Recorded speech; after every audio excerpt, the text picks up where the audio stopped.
Episode की शुरुआत में हम देखते हैं कि फेंशिंग लुमिंग को बताती है कि मैं अब भी अपने एक्स बॉयफ्रेंड को पसंद करती हूँ, जिस पर लुमिंग पूछता है कि क्या तुम फिर से उसके साथ रिलेशनशिप में आना चाहती हो, पर फेंशिंग मना कर देती है और बताती है कि पता नहीं क्यों ब्रेकअप की बात भी वो अब्रॉड नहीं जाना चाहता। ये सुनकर लुमिंग उसे बोलता है कि तुम ना मुझे डेट करना शुरू कर दो, इससे उसे भी हेल्प मिलेगी मूव ऑन करने में और तुम्हें भी मुझे जानने का मौका मिलेगा, जिसके लिए फेंशिंग मना कर देती है और कहती है कि ये अच्छा आइडिया नहीं है। पर लुमिंग बोलता है कि तुम ना सोचने के लिए टाइम ले लो फिर डिसीजन लेना। अब जब फेंशिंग घर पहुंचती है तो वहाँ पर मिसेस वांग उसका इंतजार कर रही थी। वो यहाँ पर उसे कुछ लड़कों की प्रोफाइल्स दिखाने लगती है जिसमें फेंशिंग को ज़रा भी इंटरेस्ट नहीं था। वो उनसे कहती है कि आपको मेरे लिए परेशान होने की ज़रूरत नहीं है। तो मिसेस वांग उसे समझाने लगती है कि तुम्हारी ना एज होती जा रही है और अगर तुमने लेट किया तो तुम्हें कोई भी पार्टनर नहीं मिलेगा। तो फेंशिंग बताती है कि कोई है जिसे मैं पसंद करती हूँ और वो लुमिंग है। ये सुनकर मॉम पूछती है कि ये सब कब हुआ। तो फेंशिंग बताती है कि पिछले कुछ दिनों में मुझे लगा कि लुमिंग मेरे लिए अच्छा मैच हो सकता है, इसलिए मैं उसे एक चांस दूंगी।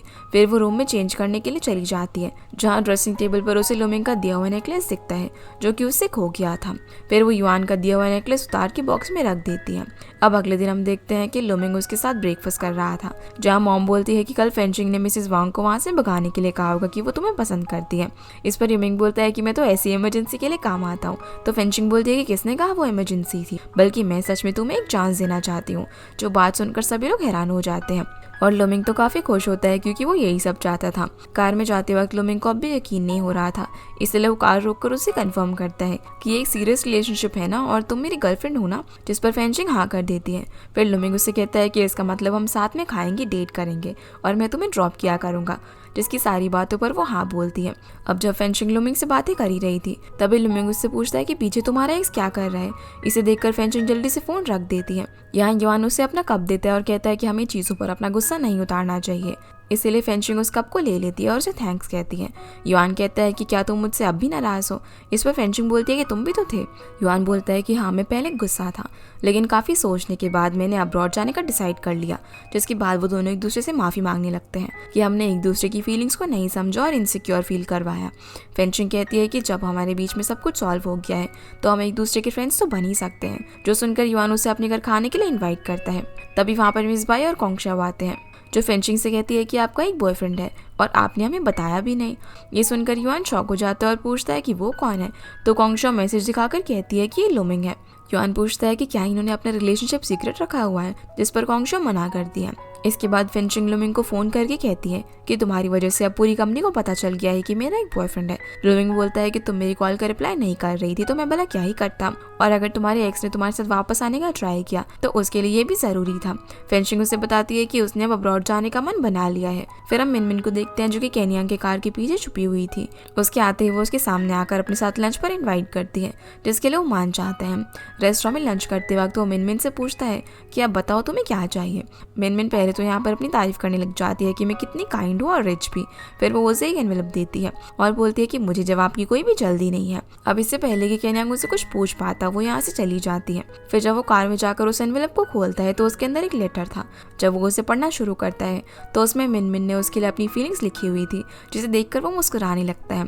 फिर अपनी सोसाइटी में केनियांग जब कार पार्क कर रहा था तभी मिनमिन पीछे से आ जाती है और उसे जवाब मांगती है, जिस पर केनियांग बताता है कि मैंने तुम्हारा लेटर पढ़ा और मेरी इसके लिए ना है क्योंकि मैं अपने स्टूडेंट्स को डेट नहीं करता, पर तुम चाहो तो 2 साल वेट कर सकती हो। ये सुनकर मिनमिन पूछती है कि क्या मैं सुंदर नहीं हूँ, और वो गुस्से में वहाँ से चली जाती है। सीन अब युआन पर आता है जो कि वो मेरे को बता देता है कि मेरी गर्लफ्रेंड मेरी बॉस थी।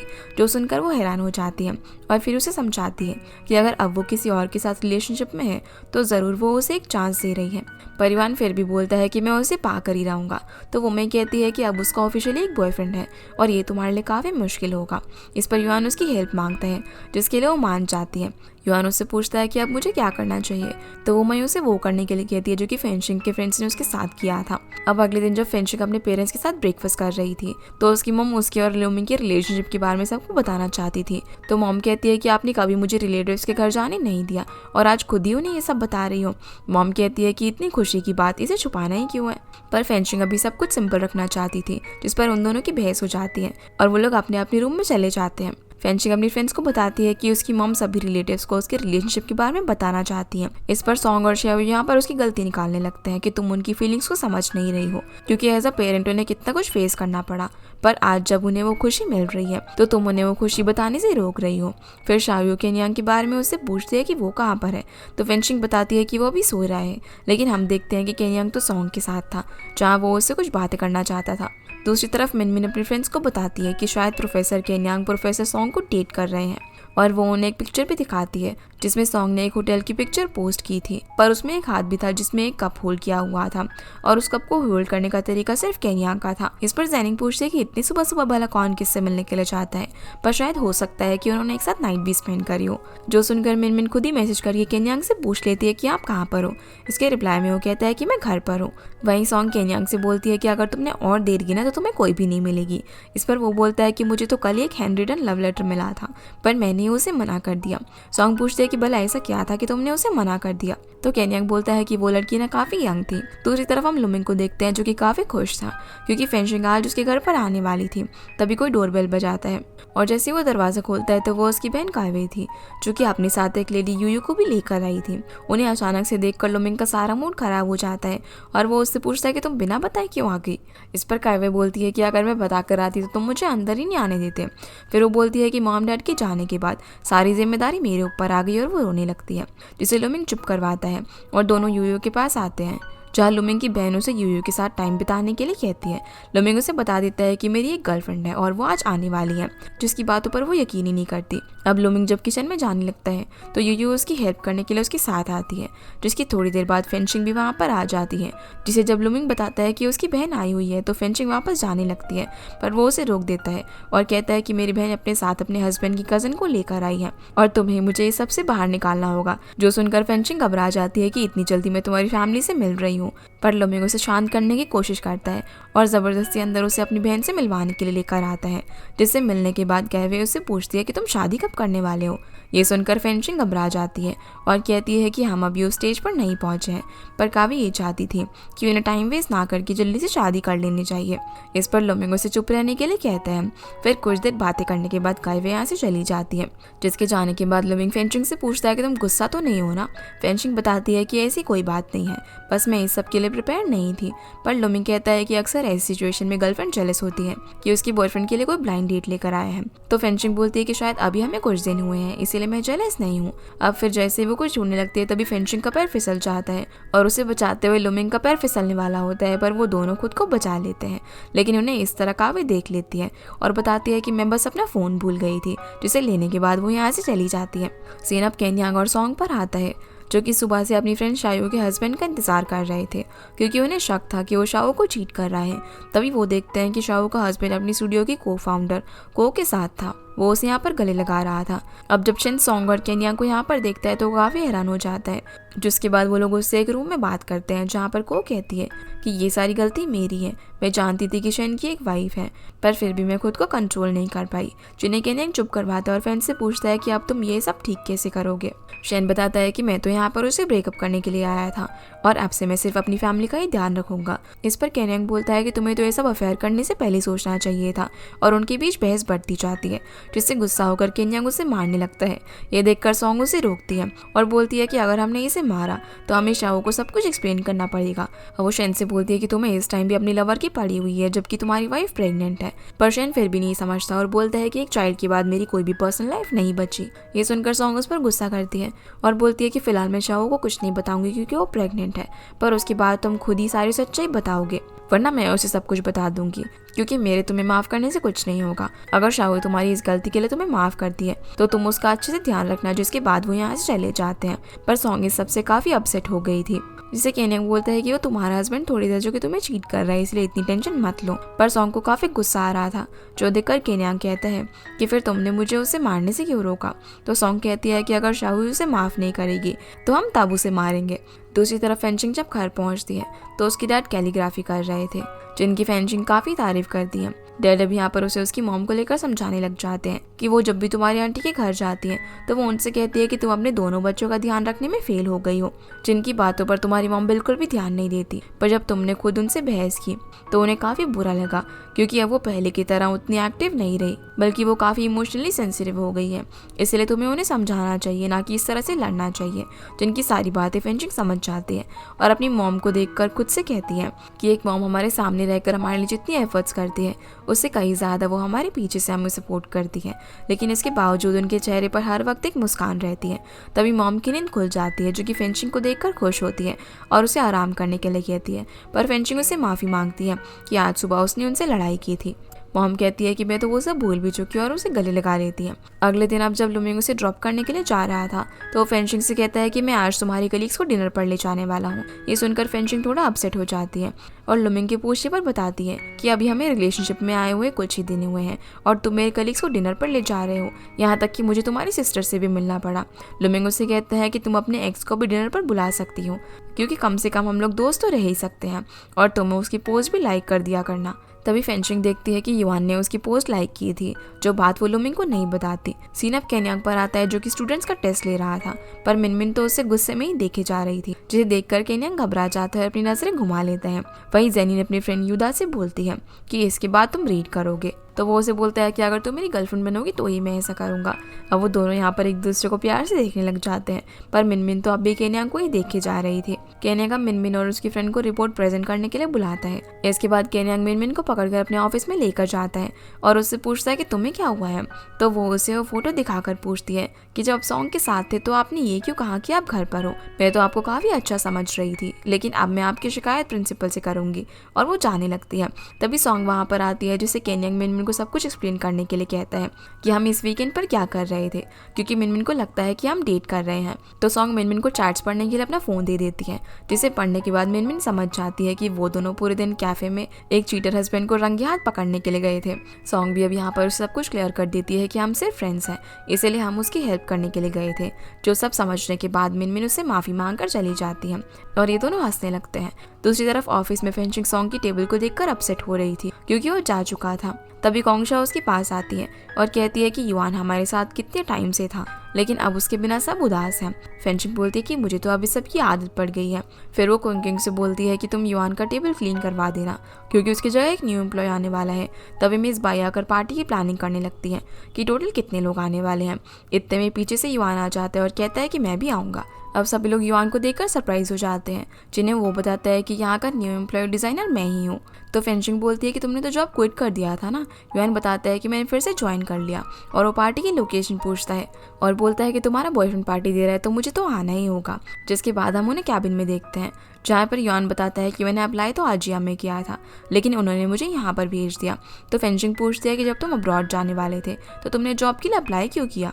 युआन बोलता है कि मैं सिर्फ अगले साल ही जा सकता हूँ, पर तब तक मुझे अपने एक्सपेंसेस खुद ही उठाने थे। और फेंशिंग उसे पार्टी में आने से मना करती है, पर युआन नहीं मानता और कहता है कि ब्रेकअप के बाद तो हम सिर्फ फ्रेंड्स हैं, और तुमने मेरा कितना ख्याल रखा था जब मैं बीमार था। कहीं ऐसा तो नहीं कि तुम मुझे अब भी पसंद करती हो।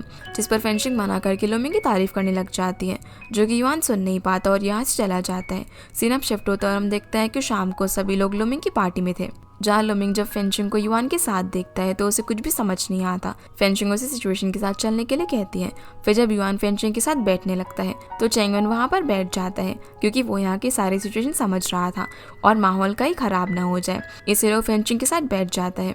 लुमिंग फिर सभी को ऑर्डर करने के लिए कहता है, तो युआन उसके हाथ से मेन्यू कार्ड ले लेता है और सबसे महंगी डिश ऑर्डर करता है, जो देखकर लुमिंग बाकी सभी को भी ऑर्डर करने के लिए कहता है। अब जब युआन और लुमिंग रेस्ट रूम में मिलते हैं तो लुमिंग उससे कहता है कि तुम कितने अच्छे हो। इस पर युआन बोलता है कि अगर मैं अच्छा नहीं होता तो कोई मेरी गर्लफ्रेंड को इतनी आसानी से नहीं चुरा पाता। लुमिंग बोलता है कि अगर कोई उसे आसानी से ले गया इसका मतलब कि वो ट्रू लव नहीं था, और वैसे भी प्यार में आखिर तक खड़े रहने वाले ही जीतते हैं। युआन कहता है कि ये तो वक्त ही बताएगा, और वो यहाँ से बाहर आ जाता है। अब सभी लोग साथ में कार्ड गेम खेलते हैं, जिसमें 2 लोगों को एक टास्क कंप्लीट करना होगा। यहाँ पर मिस बाई कार्ड नंबर 6 और 3 को आर्म्स क्रॉस करके ड्रिंक करने का टास्क देती है। जब सभी लोग कार्ड देखते हैं तो युआन और फेंशिंग का था, जिससे कि फेंशिंग तो काफी परेशान परेशान हो जाती है, पर युआन काफी खुश था और वो लुमिंग से पूछता है कि ओल्ड मैन को कहीं बुरा ना लग जाए। पर लुमिंग अपनी साइड अच्छी दिखाने के लिए ना चाहते हुए भी कहता है कि मुझे कोई प्रॉब्लम नहीं है। अब फेंशिंग अपना ग्लास लेकर युआन के पास आती है, पर युआन बोलता है कि मैंने ये पहले कभी नहीं किया। तो फेंशिंग उसे गाइड करने लगती है, जो देखकर सभी लोग काफी एक्साइटेड हो रहे थे और उन्हें एक दूसरे को टाइटली होल्ड करने के लिए कहते हैं। इस पर लुमिंग को तो काफी गुस्सा आ रहा था, पर वो कुछ कर नहीं पाता। अब बारी आती है कुंग की, जो कि नंबर 1 और 5 को टास्क देती है, जिसमें उन्हें एक दूसरे के काफी क्लोज आकर एक रोमांटिक सॉन्ग गाना होगा। और अब ये टास्क करना था चैंगवॉन और कोंगशियाओ को। दोनों अब यहाँ पर एक दूसरे का हाथ पकड़ के गाना शुरू करते हैं, जिसे कोंगशियाओ देखती रह जाती है कि मानो वो गाने के जरिए उसे अपनी फीलिंग्स बता रहा हो। वो उन मोमेंट्स को याद कर रही होती है जो भी कोंगशियाओ ने उसके साथ बिताए थे और काफी खुश होती है। दूसरी तरफ हम केन्यांग को देखते हैं, जो कि पार्क कार करके जैसे ही उतरता है तो मिनमिन की आवाज़ आती है, जो कि वहीं पर बैठी हुई थी। वो अब उसे अपने घर में लेकर जाता है, जहाँ मिनमिन उससे कहती है कि मैं पढ़ाई छोड़ना चाहती हूँ क्योंकि आप स्टूडेंट्स को डेट नहीं करना चाहते। केन्यांग उससे कहता है कि तुम्हारे पेरेंट्स इतनी मेहनत कर रहे हैं और एक तुम हो कि एक डेट के लिए अपनी पढ़ाई छोड़ना चाहती हो। मिनमिन बोलती है कि आप ना ही मुझे पढ़ाई छोड़ने दे रहे हो और ना ही डेट करने दे रहे हो, तो मैं भला क्या ही करूँ। केन्यांग बोलता है कि दूसरों को प्यार करने से पहले तुम्हें खुद से प्यार करना चाहिए, पर मिनमिन उसकी कोई बात नहीं सुनती और कहती है कि मैं आपको पसंद करती हूँ। जिसके बाद वो रोना शुरू कर देती है और कहती है कि आप मुझे बिल्कुल भी पसंद नहीं करते और कोई भी मुझे पसंद नहीं करता। यहाँ तक कि जिन लड़कों को मैंने आज तक पसंद किया है उन्हें मुझ में ज़रा भी इंटरेस्ट नहीं है, इसलिए मैंने डिसाइड किया है कि अब मैं ना नन बन जाऊंगी। जो सुनकर केन्यांग घबरा जाता है और बोलता है कि इतनी सी प्रॉब्लम के लिए कोई नन थोड़ी बनता है। फिर वो उसे बैठाकर नेगोशिएट करने के लिए कहता है, जिसके लिए वो मान जाती है। केन्यांग बोलता है कि ऐसा नहीं है कि तुम मुझे पसंद नहीं हो, बल्कि तुम मेरी स्टूडेंट हो और ये मॉरल वैल्यू के खिलाफ है। तो मिनमिन पूछती है कि फिर हमें क्या करना चाहिए। केन्यांग बोलता है कि हम अपनी रिलेशनशिप को सीक्रेट रखेंगे और तुम्हारे ग्रेजुएट होने के बाद ही उसे सबको बताएंगे। पर मिनमिन पूछती है कि सीक्रेट रखना जरूरी है क्या। तो केन्यांग बोलता है कि डील को मानना है तो मानो, वरना जाकर नन बन जाओ। पर मिनमिन उसे एकदम से हक कर लेती है और बोलती है कि मैं इस डील को मान गई हूँ। फिर काफी खुश होती है। अगली सुबह उठकर मिनमिन उससे बोलती है कि तुम अपनी गर्लफ्रेंड को सोफा पर कैसे सुला सकते हो जबकि तुम खुद बेड पर सोए थे। तो केन्यांग बोलता है कि मेरी बैग में प्रॉब्लम रहती है। अब वो उसे बाहर गार्बेज डंप करने के लिए कहता है। मिनमिन जैसे ही बाहर जाती है तो उसे अपने सामने अंकल लुमिंग दिखते हैं। लुमिंग भी मिनमिन को यहाँ पर देखकर काफी हैरान था। तभी पीछे से फेंशिंग आती है और मिनमिन को देखकर केन्यांग से कहती है कि ये तो मेरी टी शर्ट है और ये तुम्हारे साथ सोई थी क्या। इस पर केन्यांग बताता है कि इसका डॉम बंद हो गया था, इसीलिए मैं इसे अपने घर पर लेकर आ गया। मिनमिन अब जैसे यहाँ से भागने की कोशिश करती है तो लुमिंग उसे पकड़ लेता है। वो जल्दी से फेंशिंग को पकड़ कर कहती है कि आंटी मुझे बचा लो। जो सुनकर फेंशिंग और केन्यांग शॉक हो जाते हैं।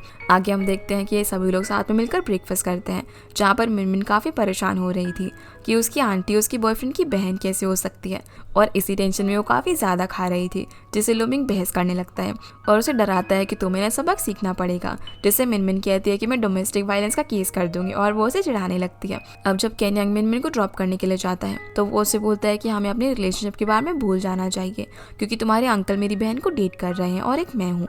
पर मिनमिन इस चीज़ के लिए साफ मना कर देती है और सोचने लगती है कि अगर उन दोनों की और हम दोनों की शादी हो गई तो हम उन्हें क्या भुलाएंगे। पर केन्यांग तो कुछ ज़्यादा ही आगे का सोच लेता है और इमेजिन करता है कि अगर उनके बच्चे हुए तो एक दूसरे को कैसे मिलेंगे, जो सोचकर ही वो घबरा जाता है। दूसरी तरफ लुमिंग फेंशिंग को ड्रॉप करने के बाद उससे कहता है कि तुम्हें अपने कलीग से दूर रहना चाहिए, जिसकी बात फेंशिंग समझ जाती है और बोलती है कि मैं युआन को बाकी कलीग्स की तरह ही ट्रीट करूंगी। अब ऑफिस में जब फेंशिंग पानी लेने के लिए आती है तो वो खत्म हो चुका था।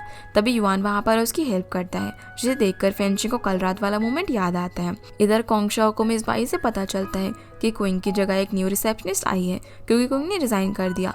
जो सुनकर वो टेंशन में आ जाती है और क्विंग को मिलने के लिए बुलाती है, जहाँ उसके पूछने पर वो बताती है कि मैंने काफ़ी पैसे सेव किए हैं जिन्हें मैं अपनी 2 साल की ट्रिप पे खर्च करके एंजॉय करूंगी। तो कोंगशियाओ उससे पूछती है कि फिर चैंगवान का क्या होगा। इस पर वो बताती है कि उसने कल मुझे बताया कि कोशिश करने के बाद भी मुझे पसंद नहीं कर पाया, लेकिन इस बात से क्विंग को ज़रा भी बुरा नहीं लगा क्योंकि अगर चैंगवान चाहता तो वो उसे आसानी से चीट कर सकता था, पर उसने ऐसा नहीं किया। साथ ही साथ वो कोंगशियाओ को ये भी बोलती है कि तुम उसे पसंद करती हो और तुम जेलस भी होती हो जब तुम उसे किसी और लड़की के साथ देखती हो, पर फिर भी तुम उसके साथ फ्रेंड्स रहना चाहती हो। कोंगशियाओ बोलती है कि भले ही मैं उसे पसंद करूँ, पर अगर हम लोग एक साथ आए तो हमारी लाइफ में सिर्फ डिजास्टर्स होंगे। इसके बाद हम फेंशिंग और सॉन्ग को देखते हैं, जो कि शाओ के घर उससे मिलने के लिए गए हुए थे। शाओ उन्हें बताती है कि ये उसकी प्रेगनेंसी का लास्ट मंथ है। जब फेंशिंग उसे बोलती है कि शन को तुम्हारे और बच्चे की केयर के लिए ज़्यादा से ज़्यादा टाइम तुम्हारे साथ बिताना चाहिए। शाओ बोलती है कि मेरे केयर के लिए तुम और मेरे पेरेंट्स हो ना, और वैसे भी अगर शन मेरे साथ ज़्यादा टाइम रहेगा तो उसकी सैलरी डिडक्ट होगी और एक फैमिली को चलाना उसके लिए भी मुश्किल होगा। तभी पीछे से शन आता है और बोलता है कि मैं तो हाफ मंथ की लीव ले रहा था, पर शाओ ने मना कर दिया। इतना बोलकर वो अंदर चला जाता है क्योंकि सॉन्ग को उसके अफेयर के बारे में पता था। सॉन्ग अब यहाँ पर उससे पूछती है कि अगर तुम्हारा हस्बैंड तुम्हें चीट करता तो तुम क्या करती। इस पर फेंशिंग बोलती है कि मैं तो उससे कभी माफ़ी नहीं करती। फिर सॉन्ग शाओ से पूछती है कि तुम्हारी तो शादी भी हो चुकी है, इस पर तुम क्या कहती हो। शाओ बोलती है कि मैं अफेयर एक्सेप्ट कर सकती हूँ क्योंकि जो चीज़ मुझे पता ही नहीं है वो मेरे लिए एग्जिस्ट नहीं करती, और वैसे भी बच्चों की भलाई के लिए यही सही रहेगा कि किसी वाइफ को उसके हस्बैंड के अफेयर के बारे में पता ना चले। तभी वहाँ पर सॉन्ग का बॉयफ्रेंड यांग आ जाता है जो कि शाओ और उसके बेबी के लिए काफ़ी प्रेजेंट्स लेकर आता है। फिर वो फेंशिंग से बोलता है कि तुम तो काफ़ी बदल गई हो क्योंकि तुमने 3 महीने में 2 लड़कों को डेट किया। जिस बीच शाओ वॉशरूम चली जाती है। फेंशिंग यहाँ पर यांग से बोलते हैं कि तुम्हें भी बच्चों के बारे में प्लान कर लेना चाहिए। तो वो बोलता है कि शाओ की हालत देखकर मैं नहीं चाहता कि सॉन्ग भी ये सब फेस करे, पर ये तो शेन है जो कि उसकी इतनी केयर करता है। लेकिन वॉशरूम में हम देखते हैं कि शाओ रो रही थी जैसे कि वो सब कुछ जानती हो। सीन अब शिफ्ट होता है और हम लुमिंग को देखते हैं जो कि अपने फ्रेंड यीफान के साथ पूल खेल रहा था, जहाँ यीफान उसे बोलता है कि कल मेरी बेटी की बर्थडे पार्टी है जिसमें तुम्हें अपनी गर्लफ्रेंड को लाना होगा। लुमिंग बोलता है कि शायद वो ना आ पाए, जो सुनकर यीफान कहता है कि वो मेरे एम्प्लॉय है तो मैं ही सब कुछ उसके लिए अरेंज कर देता हूँ, जिसके लिए लुमिंग मना कर देता है। और यीफान को उनकी बेट याद दिलाता है कि अगर लुमिंग 2 महीने में रिलेशनशिप में आ जाता है तो यीफान को उसे एड बजट का 20% देना होगा। पर यीफान एक्टिंग करने लगता है कि उसे कुछ याद ही नहीं है, तो लुमिंग 10% के लिए ही मान जाता है। दूसरी तरफ हम सॉन्ग को देखते हैं जिसका मूड शेन की वजह से खराब था। उसे उदास देखकर यांग कहता है कि हमें उस अफेयर के बारे में भूल जाना चाहिए, पर सॉन्ग को लग रहा था कि जैसे शाओ को उसके अफेयर के बारे में पता हो। इस पर यांग बोलता है कि शायद उसके अंदर शन को डिवोर्स देने की हिम्मत नहीं है, और अगर ऐसी सिचुएशन में हम शन को एक्सपोज करें तो बेचारी शाओ कितनी बड़ी प्रॉब्लम में आ जाएगी। फिर हम शाओ को देखते हैं जिसे कि शन के अफेयर के बारे में सब कुछ पता था, लेकिन फिर भी वो चुप थी सिर्फ अपने बच्चों की वजह से। तभी रूम के अंदर शन आता है, इसलिए शाओ सोने का नाटक करती है। अगले दिन मिस्टर ली फेंशिंग को एक अरेंजमेंट साइन करने के लिए लुमिंग के पास भेजते हैं। जब वो जाने लगते हैं तो युआन से कहता है कि मुझे रास्ते में कुछ काम है तो आप मुझे लिफ्ट दे दो, जिसके लिए फेंशिंग मान जाती है। क्या मैं फेंशिंग उससे पूछते हैं कि तुम सच बताओ कि तुम कंपनी में वापस क्यों आए हो जबकि तुमने पहले मुझे मना किया था। तो युआन बताता है कि मैं वोमई के इंसिस्ट करने पर वापस आया हूँ। फेंशिंग पूछना चाहती थी कि आखिर उनका क्या रिलेशन है, पर वो नहीं पूछ पाती। फिर वो उससे क्यूरियस होकर पूछती है कि क्या तुम मिनमिन को एक्सेप्ट करने वाले हो, पर युआन कोई जवाब नहीं देता। जिसके बाद फेंशिंग लुमिंग को एग्रीमेंट साइन करने के लिए देती है और फेंशिंग लुमिंग के पास पहुंचकर उसे एग्रीमेंट साइन करने के लिए देती है, जहाँ वो बताता है कि इसे साइन करने के बाद अमेजिंग डेकोरेशन की एडवर्टीजमेंट का सारा काम अजय और मुझे करना होगा, जिसमें मेरा ही लॉस होगा। फिर लुमिंग यीफान को कॉल करता है और बताता है कि मुझे एडवर्टीजमेंट के लिए 10% का रेज मिला है, लेकिन एग्रीमेंट साइन करने के बाद मुझे वो वापस करना होगा। जिस पर यीफान कहता है कि ऐसी बात है तुम ना मेरी वाइफ से डील किया करो। जो सब सुनने के बाद फेंशिंग कहती है कि तुम फाइट क्यों नहीं करते, तो लुमिंग उसे आज अपने साथ बर्थडे पार्टी में इनवाइट करता है और कहता है कि तुम खुद ही उनसे फाइट कर लेना।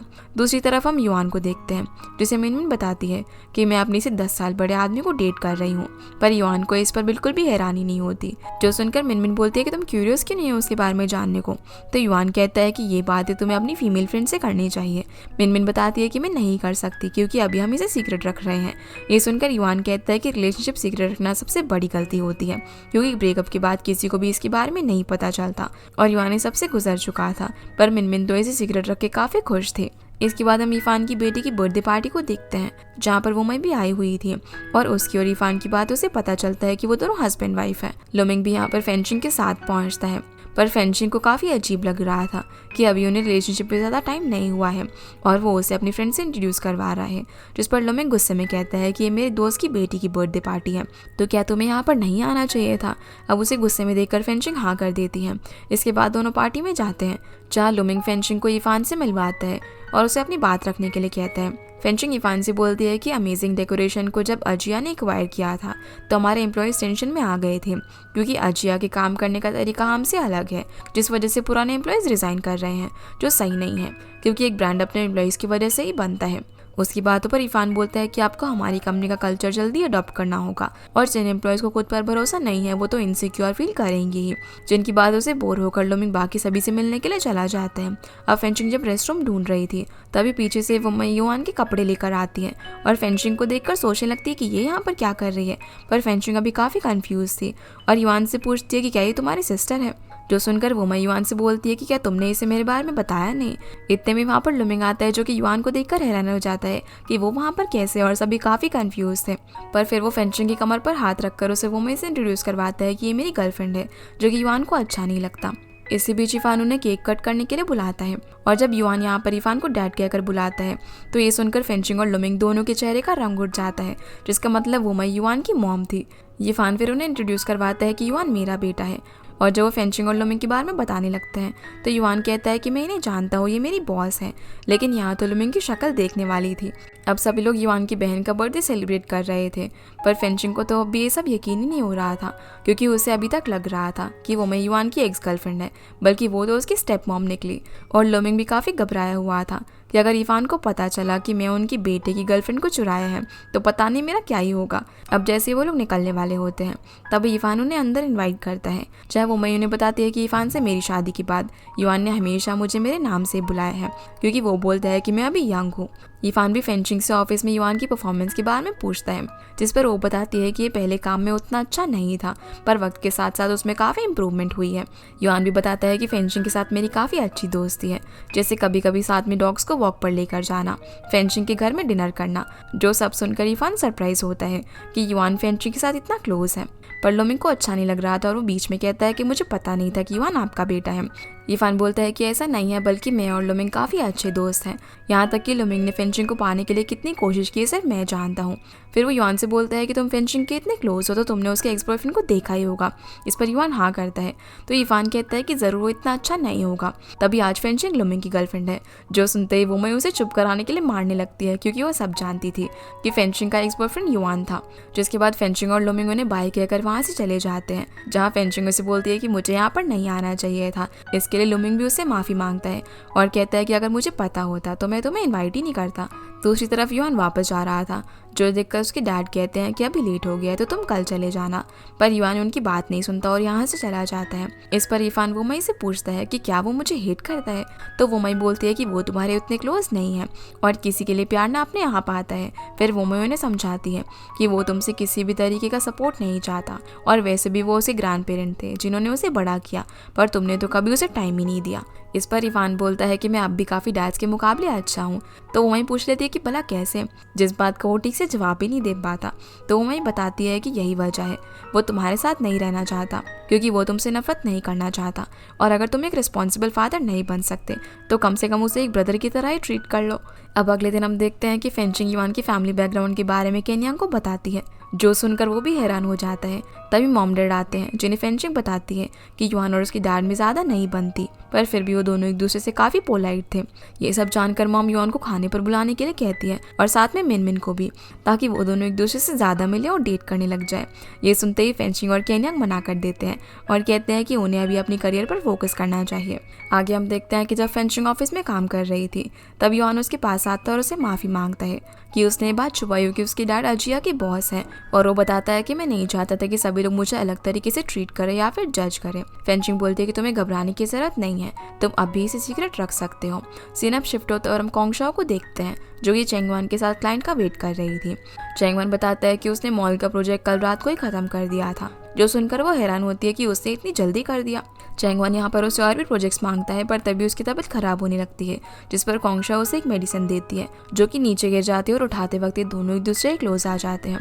दूसरी तरफ युआन फेंशिंग से कहता है कि मुझे 3 दिन के लिए बिजनेस ट्रिप पर जाना है, पर मेरी डॉग की जो केयर करने वाला था उसे कोई काम आ गया है, इसलिए वो फेंशिंग से हेल्प मांगता है, क्योंकि केन्यांग को भी कुछ काम था, जिसके लिए वो मान जाती है और युआन काफ़ी खुश होता है। फिर हम केन्यांग को देखते हैं, जो कि जैसे ही कार में बैठता है तो मिनमिन उसे डरा देती है।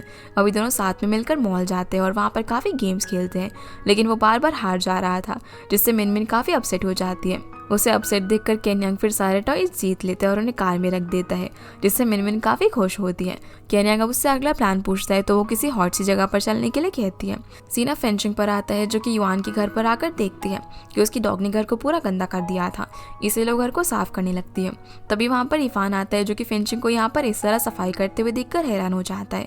तो फेंशिंग उसे बताती है कि युआन बिजनेस ट्रिप पर गया हुआ है, इसीलिए मैं उसकी डॉग का ध्यान रखने के लिए यहाँ पर आई थी। युआन बोलता है कि तुम्हें देखकर लगता है कि युआना तुम पर काफ़ी भरोसा करता है, इसीलिए मैं उसके बारे में तुमसे बात करना चाहता हूँ। अब इसके लिए फेंशिंग ना भी नहीं कर पाती और उनके लिए चाय बना कर लाती है। युआन उससे पूछता है कि कहीं युआन तुम्हें परेशान तो नहीं करता ना। तो फेंशिंग यहाँ पर युआन की तारीफ करती है कि वो एक बहुत ही अच्छा लड़का है। जिसे ऑफिस में भी सभी लोग काफ़ी पसंद करते हैं, जो सुनकर युवान को भी काफ़ी अच्छा लगता है। वो कहता है कि मुझे मेरी वाइफ से पता चला कि युवान का ब्रेकअप हुआ है, और क्या तुम उसकी गर्लफ्रेंड को जानती हो कि वो कैसी दिखती थी। इस पर फेंशिंग बोलती है कि ये प्राइवेट मैटर है, तो आप उसी से पूछोगे तो ज़्यादा अच्छा रहेगा। तो युवान बताते हैं कि युवान मुझसे बात ही नहीं करना चाहता, जिन्हें फेंशिंग समझाती है कि युवान को आप पर प्राउड है, जो सुनकर युवान को काफ़ी खुशी होती है और वो फेंशिंग से युवान का किसी तरह से ख्याल रखने की रिक्वेस्ट करता है। दूसरी तरफ मिनमिन और केन्यांग एक रेस्टोरेंट के अंदर काफ़ी स्पाइसी खाना खा रहे थे। जब केन्यांग उससे पूछता है कि तुम्हें इस जगह के बारे में कैसे पता चला, तो बताती है कि मेरी आंटी सूली अक्सर यहाँ पर आती है। और इस सब बातों के बीच में वो केन्यांग को यहाँ पर किस करने के लिए बोलती है, तो वो उसे फॉरहेड पर किस करता है। तभी मिनमिन देखती है कि उसकी आंटी वहीं पर बैठकर ये सब देख रही थी और वो काफ़ी शॉक हो जाती है। सूली अब उसके पास आकर उसे केन्यांग के बारे में पूछती है, तो ना चाहते हुए भी यहाँ पर उसे सब कुछ बताना पड़ जाता है और वो उसे ये सब कुछ सीक्रेट रखने के लिए बोलती है। सूली अब जैसे ही अपने टेबल पर जाकर उनकी फ़ोटो लेने लगती है, तब तक वो लोग जा चुके थे, जहाँ मिनमिन केन्यांग को बताती है कि मेरी आंटी एक स्पाई की तरह है, जो कि जल्दी मेरे मामा और अंकल को सब कुछ बता देंगे, और अगर ऐसा हुआ तो मुझे नानी बनना पड़ेगा। इस पर केन्यांग बोलता है कि अब से तो हमें और भी अलर्ट रहना होगा। घर पहुंचने के बाद वो फेंशिंग से पूछता है कि तुम युआन की डॉग को यहाँ पर क्यों लाई हो, तो वो उसे सारी बात बताती है, जो सुनकर केन्यांग कहता है कि तुम और युआन तो अभी काफ़ी ऑकवर्ड सिचुएशन में हो। फेंशिंग बोलती है कि कोई बात नहीं, मैं मैनेज कर लूंगी। तभी उसे केन्यांग से खाने की स्मेल आती है, तो वो पूछती है कि क्या तुम मिनमिन के साथ गए थे, जो सुनकर उसके चेहरे का रंग उड़ जाता है और वो झूठ कहता है कि मैं तो बस एक्सीडेंटली उससे वहाँ पर मिला था। पर फेंशिंग सब कुछ समझ रही थी और वो उसे घूरे जा रही थी। अगले दिन हम देखते हैं कि लुमिंग की बहन उसे फ़ोन करके मिनमिन के रिलेशनशिप के बारे में बताती है कि वो किसी अपने से बड़े इंसान को डेट कर रही है, जिस बात से वो काफ़ी परेशान हो रही थी। इसलिए वो लुमिंग को सब कुछ पता करने के लिए कहती है। तो वो ऑफिस में जाकर सूली से उस आदमी के बारे में पूछता है जिसके साथ मिनमिन डेट कर रही है। सूली बताती है कि वो दिखने में ना 30 के अराउंड का लग रहा था और वो काफ़ी हैंडसम भी था, जो सुनकर लुमिंग परेशान हो जाता है कि मिनमिन ने उसे ये सब छुपाया क्यों। तभी सूली बताती है कि आजकल कुछ लोग अमीर लड़कियों को फंसाकर उनसे पैसे लेते हैं और एक बार उन्हें पैसे मिल गए तो वो उन्हें छोड़ देते हैं, जो सुनने के बाद लुमिंग तो और ज़्यादा परेशान हो जाता है और जल्दी से मिनमिन से बात करने के लिए निकल जाता है।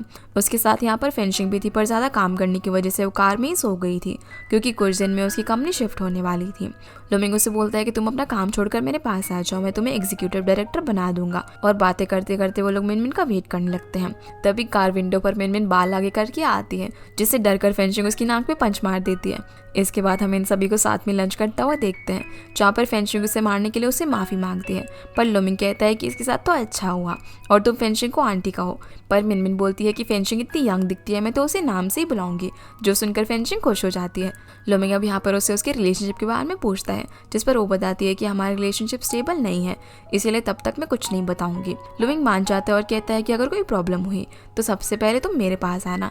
इसके बाद मिनमिन बताती है कि कल मैं प्रोफेसर केन्यांग से रेस्टोरेंट में मिली थी और वह ऐसा इसीलिए कहती है ताकि फेंशिंग का शक दूर हो सके और उसे यकीन हो जाए कि वो एक्सीडेंटली वहाँ पर मिले थे, जो बात वो केन्यांग को मैसेज करके बता देती है कि अब हम सेफ हैं।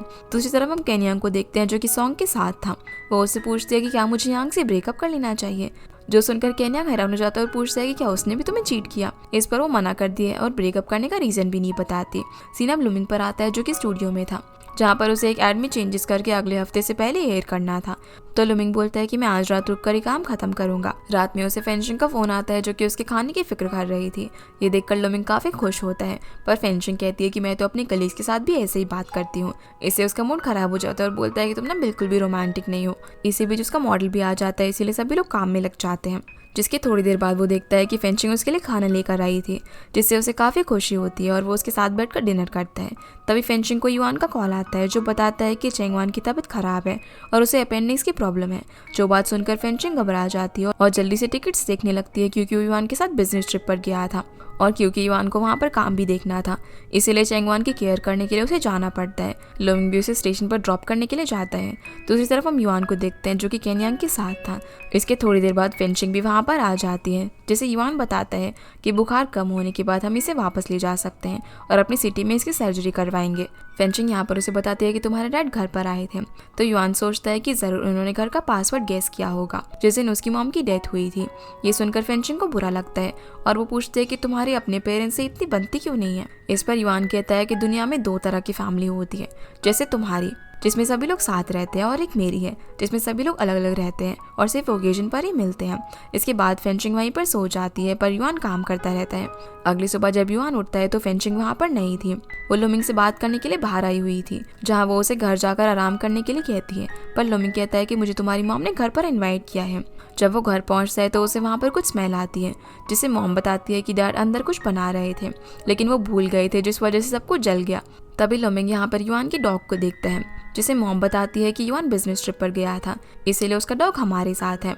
फिर वहाँ पर केन्यांग आता है, जो बताता है कि उसे कॉलेज जाना होगा क्योंकि उसे कुछ काम था, पर डैड कहते हैं कि अब तो वेकेशन स्टार्ट है, लेकिन वो उनकी बात नहीं सुनता और चला जाता है।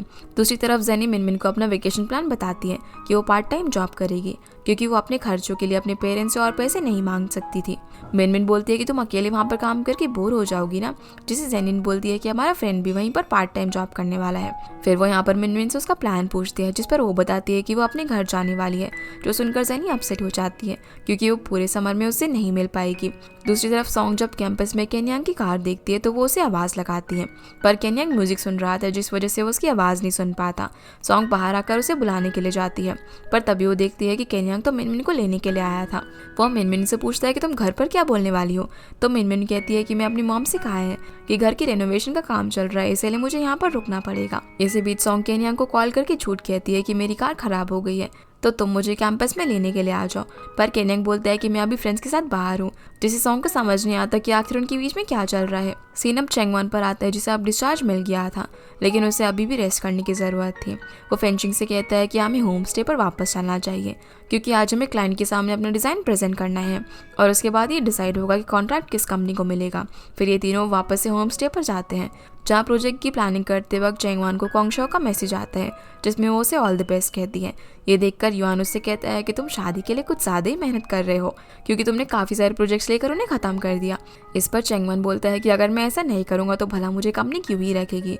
इतने में वहाँ पर उनके क्लाइंट मिस्टर चैंग आते हैं। फिर लोग अपनी मीटिंग शुरू करते हैं।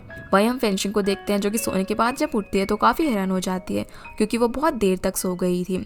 वो बाहर युआन के पास आती है, जो कि ड्राइंग कर रहा था, जिससे वो मीटिंग के बारे में पूछती है, जिस पर युआन बताता है कि हमने अपनी तरफ से पूरी मेहनत की, अब क्लाइंट को प्रोजेक्ट पसंद आया या फिर नहीं है तो हमें नहीं पता। फेंशिंग उससे यहाँ पर मोटिवेट करती है कि यंग एज में फेलियर फेस करना अच्छी बात है। तो युआन यहाँ अपनी बात करने लगता है कि जो लव में फेल होते हैं क्या वो भी अच्छी बात है, जिससे फेंशिंग परेशान हो जाती है और कहती है कि तुम फिर से शुरू हो गए, जैसे कि कोई एलिमेंट्री स्कूल का बच्चा हो।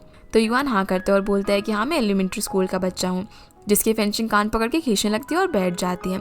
उसे गुस्सा देखकर युआन कहता है कि मैं आपसे तुम्हें परेशान नहीं करूँगा, और वो उसे डिनर पर चलने के लिए कहता है। अब उसके साथ जाते वक्त फेंशिंग उससे बोलती है कि तुम अपने पेरेंट्स से इतना कम मिलते हो कि तुम्हें उनकी हॉबीज़ के बारे में तक नहीं पता, और अगर ऐसा ही रहा तो तुम कम्प्लीटली स्ट्रेंजर बन जाओगे। तब युआन रुक जाता है और बताता है कि मुझे रोड ठीक से दिखाई नहीं दे रहा।